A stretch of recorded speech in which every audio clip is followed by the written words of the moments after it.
అనంతపురం జిల్లా తాడిపత్రి మాజీ ఎమ్మెల్యే కేతిరెడ్డి పెద్దారెడ్డి గృహ నిర్బంధం. తాడిపత్రి మాజీ ఎమ్మెల్యే కేతిరెడ్డి పెద్దారెడ్డిని ఎల్లనూరు మండలం తిమ్మంపల్లి గ్రామంలోని తన నివాసంలో పోలీసులు గృహ నిర్బంధం చేశారు.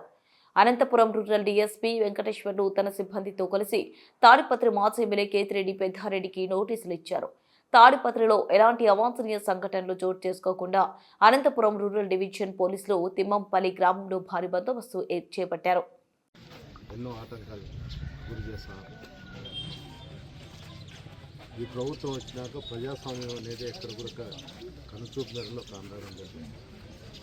ఈరోజు కూడా రాష్ట్రం అంతా కూడా వైఎస్ఆర్సీపీ నాయకుల పైన కూటమి ప్రభుత్వం ఏర్పడినాక అందరిపైన దాడులు జరగడం జరుగుతుంది. విచిత్రం ఏమిటంటే తాడిపత్రిలో పోలీస్ అధికారులు గ్రామంలో ఉన్నటువంటి ముఖ్య నాయకులను అందరినీ కూడా గ్రామాలలోకి రావాకండి, మీరుంటే ల్యాండ్ ఆర్డర్ ప్రాబ్లం వస్తుందని చెప్తూ అందరినీ కూడా శుద్ధి మెత్తనుగా అందరినీ కూడా గ్రామాలలోకి నాయకులు రానిపోయింది. దానికి తోడు తాడిపత్రిలో విద్యార్థులు సైతం కాలేజీకి పోతుంటే కృష్ణాపురం 0 రోడ్లో ఎల్లనూరు రోడ్లో విద్యార్థులు మహిళలపైన దాడులు జరగడం కూడా జరుగుతుంది. ఎవరన్నా తల్లిదండ్రులు వాళ్ళను దండేయడము కొట్టడం జరిగితే పోలీసు వాళ్ళే మాకు చెప్పచ్చు కదా, మీరు ఏంటి కొడతారు అని చెప్తాను. దండించినా కూడా ఈ బంగాకి దాగి తిరిగిపోయి వాళ్ళ ఇళ్ళ దగ్గరకు పోయి తల్లిదండ్రులను కొట్టడము, కత్తిపోట్లతో పొడచడము. ఈ మధ్యకాలంలో ఒక మేస్త్రి పైన కూడా దాడి జరిగింది.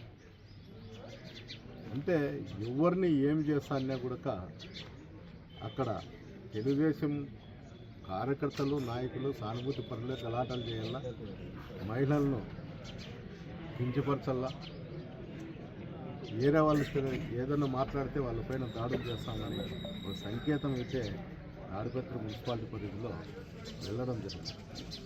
ఈరోజు విద్యార్థులు ఎవరన్నా కానీ కాలేజీకి పిలిచిపోవాలంటే వాళ్ళ తల్లిదండ్రులు వచ్చి కాలేజీకి ఇచ్చే పరిస్థితి చేస్తారు.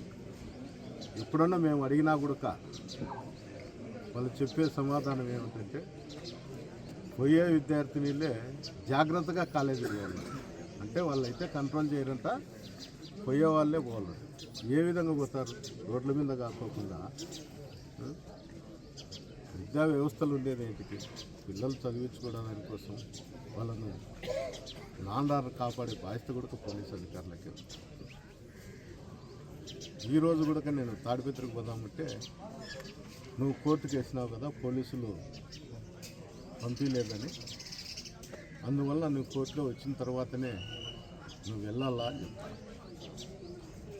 అంటే ఎవరింటికి వాళ్ళు పోయేదానికి కూడా పోలీస్ అధికారులు ప్రమేయం ఉండాల. పోయాలి నేను పోకపోతే తాడిపత్రులు ఏమన్నా ల్యాండ్ ఆర్డర్ ఏమన్నా ఇప్పటికేమన్నా కంట్రోల్ చేసినారా? అది లేదు. నిత్యం ప్రతిరోజు కూడా దాడులు జరుగుతూనే ఉంటాయి. ఏమన్నా మాట్లాడితే నువ్వు వచ్చే కన్నా ల్యాండ్ ఆర్డర్ ప్రాబ్లం వస్తుంది. పోలీస్ అధికారులు ఉండేది ఏంటికి? వ్యవస్థ అనేది ఏంటుకుంది? కనీసం ఈ ల్యాండ్ ఆర్డర్ ప్రాబ్లం కాపాడేదానికోసమే కదా. ఏం నా ఒక్కడి కోసం అధికారులు ఉండాల్సిన అవసరం ఉండేది. ప్రజాస్వామ్యంలో ఎవరింటికి వెళ్ళబోయే హక్కు ఖచ్చితంగా ఉంది. నేనేమో వేరే దేశానికి పోతాంటేను,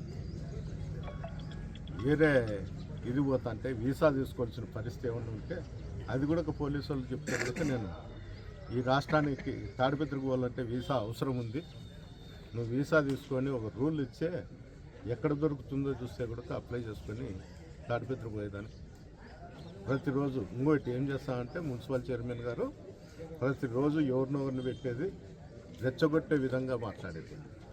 నిన్న కూడా మాట్లాడినాను. నాకు మాట్లాడిన దానికి బాధ ఏం లేదు, కానీ నన్ను తుమ్మంపల్లిలో పెట్టుకొని నువ్వు ఏదో చేస్తా అన్నావు కదా, నువ్వు చేసి చూస్తాము, మేము అనుకుంటే నువ్వు తుమ్మంపల్లిలో కూడా ఉండలేమని.